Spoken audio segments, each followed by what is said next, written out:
हाँ तो भाई कल हमने पढ़ा था कूलॉम के नियम का परिणाम जो कि बराबर था F बराबर 1/4 pi epsilon not Q1 Q2 बटे के R स्क्वायर। ये किसी भी दो आवेशों के बीच में लगने वाला बल का परिमाण था। आज हमें निकालना है कि आवेशों के बीच में लगने वाले परिमाण तो ठीक है, लेकिन इनकी दिशा क्या होगी। तो हमने कहा था कि आवेश जो है दो प्रकार के हो सकते हैं, सजातीय हो सकते हैं, विजातीय हो गए तो उनके बीच में आकर्षण भी हो सकता है और उनके बीच में प्रतिकर्षण भी हो सकता है। तो हमें आज यही देखेंगे, आज की हमारा टॉपिक यही है कि उनके बीच में कौन सा बल लगेगा, कि वो आकर्षण होगा कि वो प्रतिकर्षण बल होगा, या उस बल की दिशा किधर की तरफ को होगी या वो बल किधर की ओर लग रहा होगा।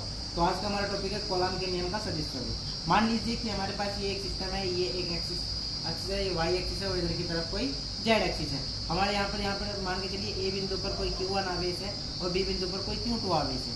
इनकी स्थिति सदिश R2 मतलब कि बी Q2 आवेश के लिए स्थिति सदिश R2 हो जाएगा और Q1 आवेश के लिए स्थिति सदिश R1 हो जाएगा। अगर हम इनकी पोजीशन निकालना चाहें तो Q1 के द्वारा Q2 पर कोई बल लगेगा और Q2 के द्वारा Q1 पर कोई बल लगेगा। मान लीजिए कि A से लेकर B तक के लिए कोई स्थिति सदिश हो जाएगा R12, ये R1 से लेकर R2 के लिए हो जाएगा। और अगर हम कह रहे हैं कि B से लेकर A तक के लिए स्थिति सदिश हो जाएगा R21, ठीक है। वहीं उसी प्रकार हम कह सकते हैं कि Q1 के द्वारा लगने वाला Q2 पर जो बल होगा वो F21 होगा, ये एक सदिश होगा, और Q2 के द्वारा Q1 पर लगने वाला बल जो होगा वो F12 होगा, वो भी एक सदिश होगा। तो हम क्या कह सकते हैं कि माना दो स्थिर बिंदु आवेश हमारे पास कौन से Q1 है और Q2 है। Q1 से Q2 की दो अगर हम सदिश देखें तो कितना हो जाएगा AB तुम्हारी ये वाली वैल्यू है जो हमें Q1 से Q2 के लिए निकालनी है, वो बराबर हो जाएगी OB माइनस के OA, मतलब कि R2 स्थिर सदिश माइनस के R1। तो ये हो जाएगा R12 बराबर R2 माइनस के R1। वहीं इसका अगर एकांक सदिश निकालना हो तो ये हो जाएगा R12 बराबर R12 बटे के R12। ये जो तुम्हारा ये है ये सदिश है और ये जो है तुम्हारा ये इनका परिमाण है, मतलब कि स्थिति सदिश के लिए ये इसका एक सदिश हो जाएगा और ये क्या हो जाएगा, उसका परिमाण हो जाएगा। वहीं दूसरी ओर Q2 से Q1 की ओर अगर हम सदिश देखते हैं तो हो जाएगा BA बराबर OA माइनस के OB। तो BA को हमने किस रूप से लिखा है, R21 लिखा हुआ है, ये हो जाएगा R1 माइनस के R2। वहीं इसका एकांक सदिश हो जाएगा R21 बराबर R21 सदिश अपन में R21 इसका एक परिमाण हो जाएगा।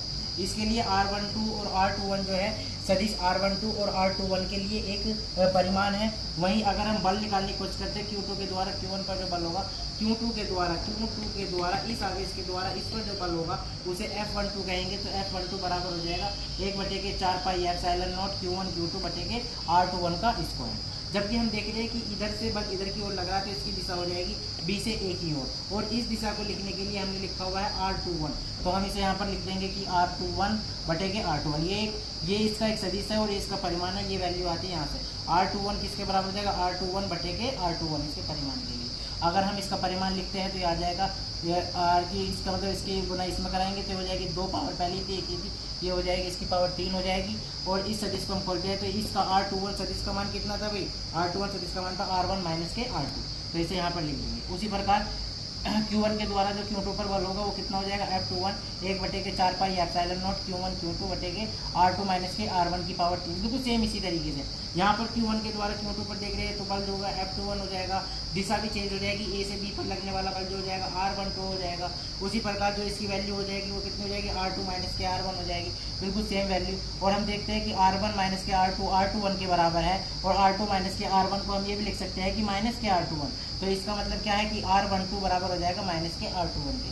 इन दोनों का कंपैरिजन करने पर हमें पता चलता है कि F12 जो है माइनस के F21 के बराबर है। मतलब कि बल तो दोनों का, परिमाण तो दोनों के बराबर रहेगा, लेकिन इनकी दिशा कैसी रहेगी, विपरीत। ये माइनस का चिन्ह बताता है कि दिशा विपरीत होगी। और इस चीज़ को हम पहले भी पढ़ चुके हैं, हमने 8वीं 9वीं क्लास में पढ़ा है न्यूटन का तृतीय नियम, जो ये कहता है कि अगर किसी चीज़ पर हम इधर की ओर बल लगा रहे हैं तो उस पर भी बिल्कुल सेम एंड अपोजिट बल लगता है।